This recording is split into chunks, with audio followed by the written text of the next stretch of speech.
Shout out to the sponsor of today's video, Kalshi. You can use that code FANARCHBASEBALL to get $10 when you trade at 10. Enough is enough with this team. I mean, 11 games under 500. I was there on Thursday. You know, the weather was fine, had a good time at the ballpark, but man, you just knew they would blow another lead. They come back, MJ Melendez, who has been the Mets MJ, he has been their GOAT. I mean, that's how this season has gone, and good for MJ Melendez, but it hasn't meant anything for the Mets, who hit another rock bottom. I hate to keep saying that word, but every day feels like a new one. And, you know, they take the lead, and, you know, every button this manager pushes fails. Every button. And I want to talk about him in a second. But every single freaking button he pushes fails. And you just know whatever reliever is coming is going to blow it. Whatever matchup he goes with is going to blow it. To take out the only hit slugger outside of Soto that's hitting consistently in your lineup in MJ Melendez for freaking Austin Slater is so freaking stupid that I've had enough. Enough of the matchups. Austin Slater is here to hit left-handed pitching. Austin Slater is here because you got a million players hurt and you're picking up bums on the scrap. Don't tell me Austin Slater's here to do anything but ride the bench and start once a week. Austin Slater is here to hit left-handed pitching. He's freaking Austin Slater. Nobody's heard of him. He's not Mark McGwire. Like, what the hell are we talking about here? I mean, it's just embarrassing with the analytics, the matchups, this and that. It's like, no, you hit your hitter who's hitting. MJ Melendez homered. He's hitting 320. You hit him no matter who is pitching at this point with the way this lineup is going. You don't pick up a bum who just got picked up off the scrap because he was a bum for the team that dropped him. I mean, just pathetic baseball continues. And, you know, in the end, the relievers got to do better. Luke Weaver's got to not ball the game. We know that. But you also got to stop with the manager and these moves. And, you know, that's where I want to go to next is this season's been terrible. Everything's gone wrong. It's not all Mendy.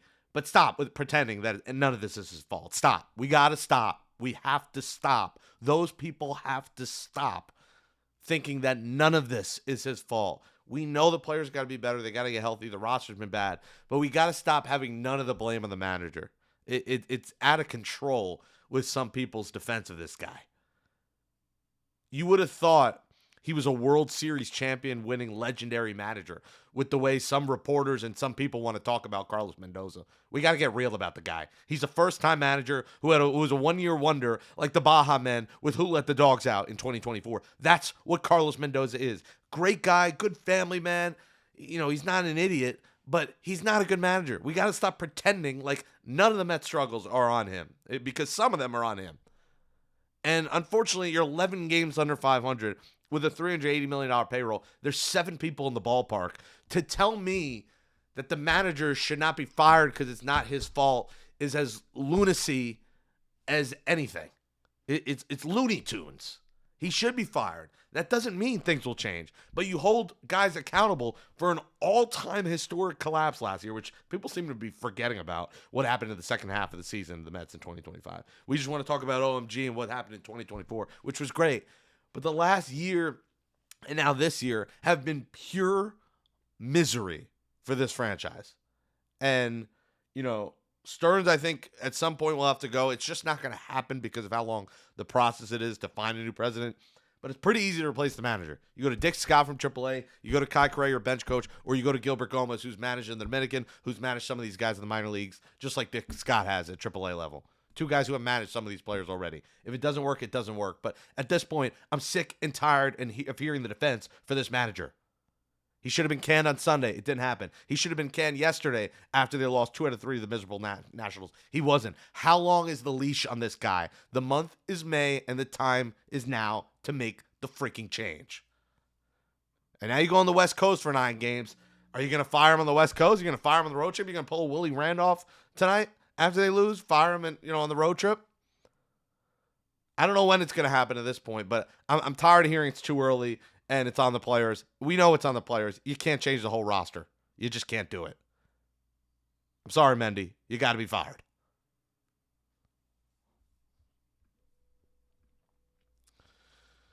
Kalshi does not have to be fired, of course.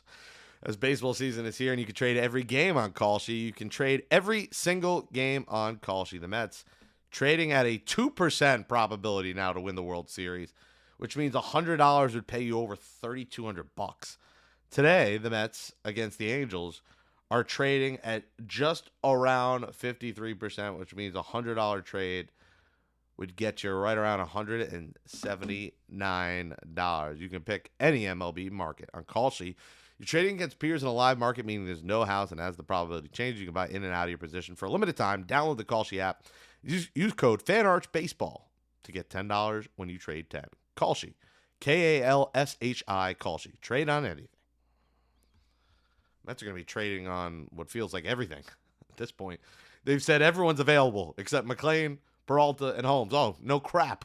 The only 3 pitchers that are worth anything, you're not going to trade. Oh, that's nice. That's nice, yeah. Try trading David Peterson right now.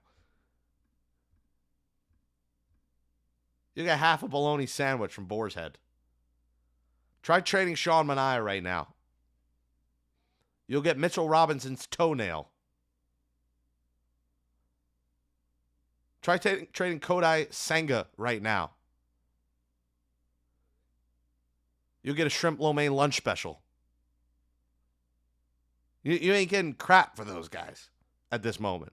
But it comes to a point you're going to have to either make up an injury, which I know you're not allowed to do, but check extra hard that they're doing okay. If you find a bruise, a nook, a cranny, put them on the IL. And if not, cut them. Stop trotting out these players. They aren't getting it. I don't want to see David Peterson make another freaking start in a Mets uniform, for God's sake. I'm sick of it. Senga's on the IL, so that's that. Start Tobias Myers. You're starting Christian Scott tonight against the Angels, start of a 9-game West Coast trip. But these 9 games could really determine the season. We're talking about 3 teams that aren't world beaters. 3 teams that are better than you right now because you're the worst in baseball at 10-21. 3 in the Angels, 3 in Colorado, 3 in Arizona. At the minimum, I want to say you need a 6-3 trip, but this team can't win a game. So the reality is they're probably going to go 1-8. Is 16 games under 500 enough to get Mendy fired? 17? At what point do you do it on the West Coast? Do you send him packing? You get swept by the Angels. Do you do it after that series? Holy crap! The source that told me last week that the clock was ticking. I figured that meant a couple series, so I think the clock is still ticking, despite what Steve Gelb says the organization loves him. You can't love a guy if the team is losing game after game, night after night. You just can't. As much as you love him, you got to make a move. And I understand the people that say it's not on him. It's not. But you have to make change and sometimes. And he's not this guy that's like Alex Cora was a great manager. He had a long leash in Boston for all those years because he's a good manager and he won a World Series. Mets haven't won a World Series, Mendoza. Stop. So, I hope they go 6-3 or better, but how can I be positive? I'm hoping the clock turning to May and the calendar changing helps them, but I'm sure it will make no difference. But it'll be Christian Scott making the start tonight, and we'll see what happens. But, Murabito homer yesterday. Get Murabito up here. Get Pache up here. Get a couple new guys up here. They trade for Andy Ibanez. I forgot to put that as a graphic because I'm just exhausted, and I don't think Andy Ibanez is going to make much of a difference. But the Mets did trade for Andy Ibanez. Now, Ibanez was on he was on the Tigers, had some good moments in the playoffs for them. Ibanez last year, 4 homers, 21 RBIs. He had 239. This year, doing nothing for the Athletics, so they got rid of him. 2 for 17. But he did have 3 RBIs, which is more than some of the Mets. So I would expect Ibanez to get a shot with all the injuries right now. A guy that mostly plays the infield, but also plays the outfield. He plays second. He plays third. He's also played a little left and a little bit of right. So he's also played some first. So this guy's played all over the diamond. You could really put him out anywhere. Mets looking for another utility man with the injuries right now to Luis Robert with Vientos' struggles. I'd rather see Andy Ibanez out there, honestly, at this point than him. A right-hand hitter as well. So the 33-year-old Cuban picked up by the Mets. We'll see what his role is. All right, folks, let's get to your questions, your comments from Thursday's Mets Daily. Make sure you smash that thumbs up in this video. Please go follow me, guys. Subscribe to my YouTube at Jake Brown Live. I'm going to be honest. I'm not going to last the whole year doing this show. So at some point, we are probably going to transition and just be doing it on my own. I'm not going to make it, guys. I'm telling you right now. So please support me. If you do enjoy my content and my stuff, come on over to Jake Brown Live. Eventually, that's going to happen. I'm not going to make it. I'm just telling you now. I have a lot of interest as well. I told you I might be getting in the sports card world in the coming weeks and entering that space as well. So a lot of stuff is coming on my end. So if this keeps up, and it's not me like quitting. I've done Mets content shows for years after years. The reality is, mentally, emotionally, I can't do it every day with this team. It's just an unwatchable product, and I'm doing myself, and I think all you a disservice if I come here. I'm not showing up 100% every day because they're pissing me off. So I hope you support me at Jake Brown Live because again, this show, someone will replace me if I do go, and I'm sure they'll be fine. They won't be as good as me, but that's fine. And I'll go still do Met stuff, but we'll see if I can do it every day. Like I'll put content out every day. I don't know if I'm gonna do Mets every day. It's just bad right now, guys. And I advise you guys, especially if you're just a fan and not doing any content, to check out some nights. The Knicks were glorious last night. Watching them win the first round, blowout fashion. Went outside the Garden, was fantastic. Probably why my voice is a little bit shot today. But I advise you guys to check out some nights if you can. Now, listen, I hope they turn around. There's plenty of time, but it's a rough watch right now. Like it is rough. And these weekend night games, you'll be asleep or you'll be out. Good time to miss the Mets right now. All right, your comments from DB Classic. He said, "Can't wait for tomorrow, today's game. I'm going. It's just an empty chair, and you've gone fishing or you're eating a giant bucket of chicken like me to cope with your feeling. What a disaster." Yeah, listen, I ate at the game yesterday the sausage with pesto sandwich. Forget the name of it, from Amazing Deli. Very good, by the way. Very, very good. Very flavorful. So I'll have a review out. People are knocking my food reviews. Like, God forbid I review an item at the ballpark. I know the team's sucking. I'm trying to bring a couple smiles to people's faces. Like, people are like, go eat a sandwich at the game, you idiot. Like, well, is knocking someone that they're reviewing a ballpark item? I mean, what are we doing? I mean, it's become toxic amongst the Mets fan base where it's really reaching insufferable levels amongst some people on here, online. Greg says MJ Melendez should be on the everyday roster and placed on first base as a trial basis if Beatty and Mendoza are not producing to most to AAA. As also, I agree with the podcaster Jake. The Mets need to bring up Mirabito and Posh, see how they perform. Let's go Mets. Yeah, Greg. I mean, they haven't tried Melendez at first, but you can't keep trotting Mark Vientos out there. It's getting embarrassing with this guy. Beatty and Vientos don't produce. Now, your hope is here on the road trip that Soto can get back out to left field. Once Soto's back out in the field, that gives you a few other options. Like Melendez could DH or Melendez should play first base. I agree, though. Put Melendez at first. You clearly don't care about defense at first base because you have Polanco, you got Vientos, you have Beatty, all these guys who never played that position. And Melendez has at least played there sometimes in his career in Kansas City. So put Melendez at first, Soto back and left, and then figure it out DH. Play Ibanez, who you just got. Play Ibanez. Play Pache at DH. Put Pache at first. Try something different.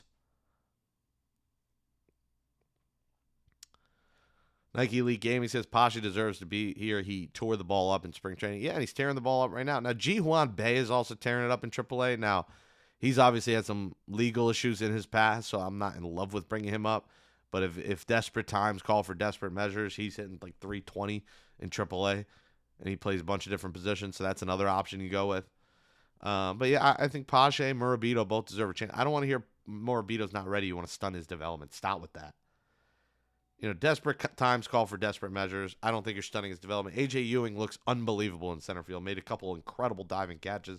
He's tearing the cover off the ball. It's early, but I think after this road trip, you evaluate what you're seeing from Ewing, and you consider calling him up. Because, listen, if this herniated disc with Luis Robert tends to be long-term, A.J. Ewing plays a brilliant center field.